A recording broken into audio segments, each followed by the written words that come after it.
அண்மை செய்தியை பார்த்துக் கொண்டிருக்கிறோம். ஆபாச வீடியோ விவகாரத்தில் பிரஜ்வல் ரேவண்ணா மீது மேலும் ஒரு பெண் புகார் அளித்திருக்கிறார். இதையடுத்து புதிதாக வழக்கொன்று பதிவு செய்யப்பட்டிருக்கிறது. இதுகுறித்த கூடுதல் விவரங்களோடு சிறப்பு செய்தியாளர் முகிலன் இணைகிறார். அவரோடு பேசலாம்.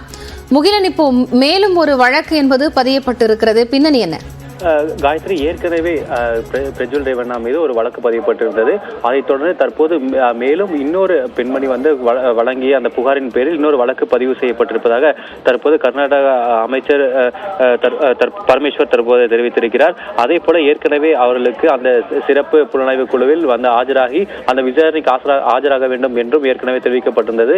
ஆனால் இதுவரை பிரஜ்வல் ரேவண்ணாவோ இல்ல அவரது தந்தை ரேவண்ணாவோ இதுவரை அந்த விசாரணைக்கும் ஆஜராகவில்லை. தற்போது அமைச்சர் பரமேஸ்வர், அதாவது தொடர்ந்து இருவரும் இந்த விசாரணைக்கு ஆஜராக இருந்தால் அவர்கள் மீது கைது நடவடிக்கை எடுப்பதற்கும் தற்போது அரசு முடிவு செய்திருப்பதாகவும் அவர் தெரிவித்திருக்கிறார். ஏற்கனவே நாம் இந்த செய்தி தொடர்பான செய்தியில வெளியிட்டிருக்கிறோம். அதாவது ரேவண்ணா இன்று இந்த விசாரணைக்கு ஆஜராக இருக்க வாய்ப்பு இருப்பதாக தான் தெரிவிக்கப்பட்டிருக்கிறது. அப்படி இருக்கக்கூடிய சூழ்நிலையில் தற்போது இந்த கர்நாடக அமைச்சர் பரமேஸ்வர் இருவரும் ஆஜராக விட்டால், அதாவது தொடர்ந்து ஆஜராவதிலிருந்து அவர்கள் மறுத்து வந்தால் அவர்கள் மீது கைது நடவடிக்கையும் எடுக்கப்படும் என்ற ஒரு தகவலையும் தற்போது தெரிவித்திருக்கிறார். காயத்ரி, நன்றி முகிலன், விவரங்களை வழங்கியமைக்காக.